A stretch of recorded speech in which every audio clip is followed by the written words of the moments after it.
Hello and welcome to another video. I'm in the workshop today because I've got to build some stuff. So we've got the new van conversion we need to do. My van is completely empty, so we've got to get ourselves started with this because I can't stand having nothing in the van. I don't even have a seat in there. So let's go and look in the van and then we'll have a discussion about what we're going to do.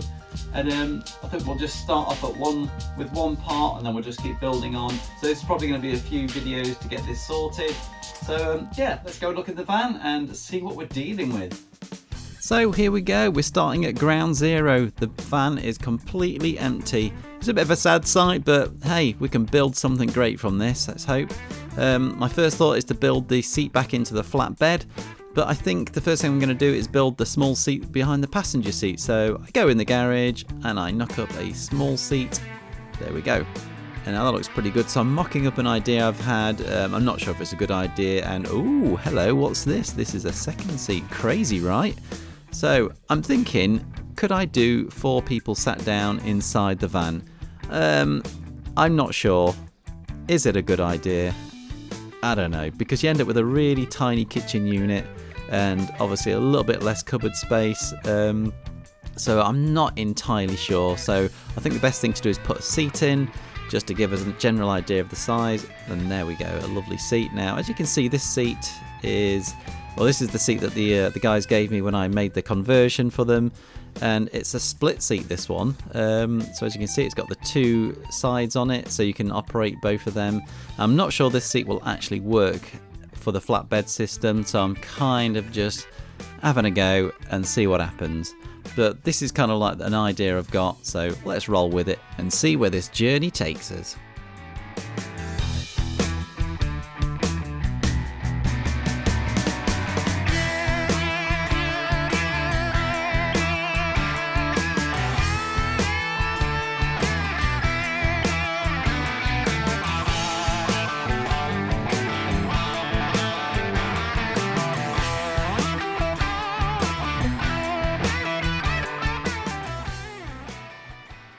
So here we are down to the bare skeleton of the chair, and my idea was just to weld the 2 flappy halves together, and I've taken out the central mount because obviously you don't want a bit sticking out when you've got a flat bed, but I do encounter a problem.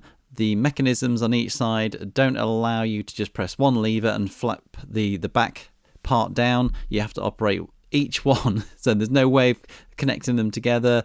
It was a bit of a nightmare, so I'm just left with this sad little base, and I have another idea, and I start looking at this and I'm thinking, yeah, I can do this. So the idea is, what if I chop down the actual frame of the seat like there and there, and I then put in kind of like a mini side conversion. So I put it's kind of like slices of wood vertically from down the side there, as you can see me just sort of saying, so just next to the wheel arch, and having like a shelf there, and oh, you know, this idea just gets a bit crazy.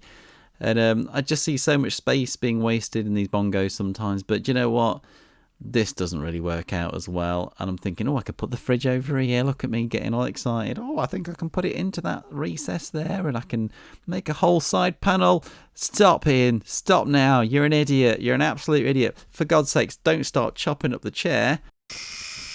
Yeah, I'm chopping up the chair. What an idiot. There, now that seat is well and truly ruined. What I do is I look at the sad state of things. I actually try the idea out. It doesn't work. I go on Facebook Marketplace and I find another seat. So I jump in the van and drive all the way over to Coventry to pick up another seat. And it was from a lovely couple, and it was a really nice drive. There's a lovely sunset and a rainbow. What more could you ask for?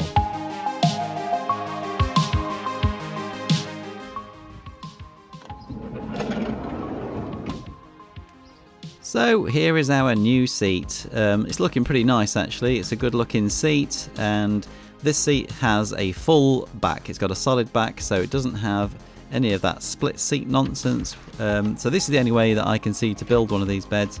So if you've never put a seat in before, it's really easy. Just 4 big bolts on the legs and that's in. So there we go. So now you can operate the back portion of the seat, the backrest, with just one handle. It'll flip back, no problems, and that's what you want. You don't want it to be a 2-person operation. Now, as much as this is a nice seat, I've got to take it to pieces. I've got to destroy it before I build it back up again. So that's what I do.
So now I have the bed boards done, it's time to turn my attention to the metalwork, and I'm getting this metalwork and the wood all from B&Q, so it's pretty accessible. And I've just got to weld these in, and then the bed is starting to take shape.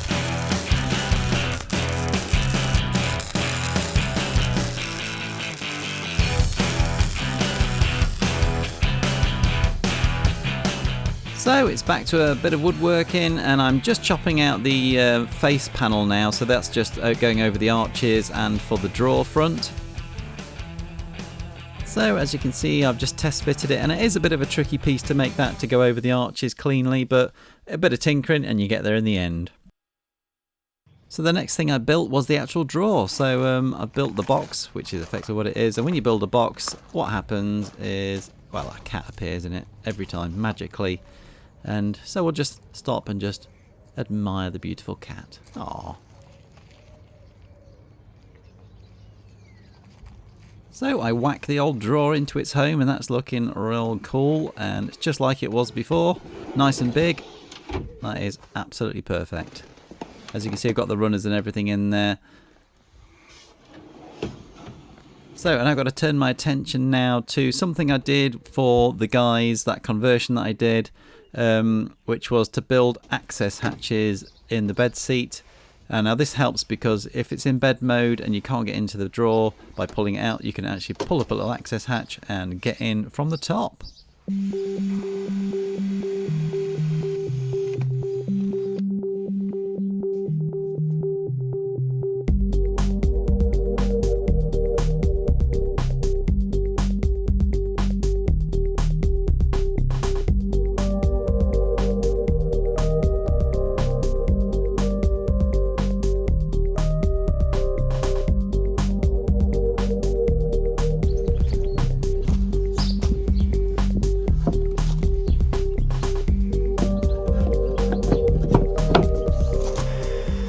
So here I'm actually routing out a little slot. Now this is, as you'll see in a second, is for a strap to go through, and that strap ties onto the underneath of the bed where you operate the lever. So it'll attach to the lever where it moves the bed. So you'll be able to just pull that cord, it'll pull the lever, and the bed will move forwards and backwards. So here you can see those access hatches. I've got to put some wood battens on the other side to stop them falling through yet, but I'll do that in a second. I'll do that now, actually. Here we go. I'm kind of doing this because I want to show you my new tool, which is here. Look at that. Ooh, my new bench drill. Love that thing. And those are just going on the back. I glue and screw them on the back, and they're as solid as anything. And then it's on to the stretch carpeting.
So the button completely disintegrated there. I've no idea what was going on, and don't worry, I've got another one. I've got spares.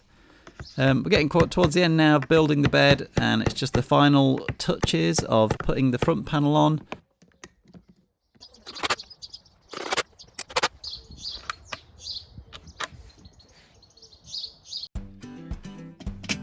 So we decided to do the handle slightly differently on this build, and I'm going to go for a handle on the front but with the same strapping so it matches the pull cord. So I'm going to put these decorative washers, cup washers they're called, and you put a screw through there, and this does actually go slightly wrong when I put this through because a thread catches on it and it kind of pulls it, if you can see there, but you just got to keep pulling it. I might actually put it on again, find another bit and reuse it, but yeah, it works pretty well. What's quite nice about using a soft handle like this is that you can't bash your legs on it for if anyone's sat on the chair, but it does the job pretty well, and the latch is working well. As you can see, I've got quite a glossy bottom there. I prefer a matte bottom myself. So the actual drawer action is working really nicely, and I'm happy with that. And the bed itself is looking mighty fine. So let's take a proper look at this now, and yeah, we'll start to discuss what we're going to do next.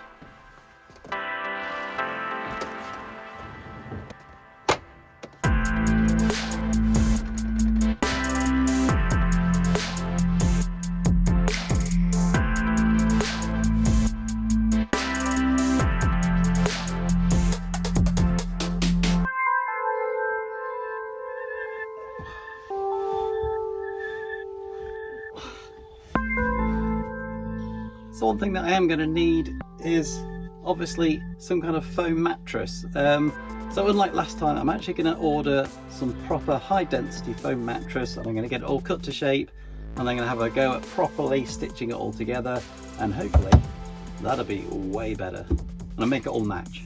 Yeah, matchy.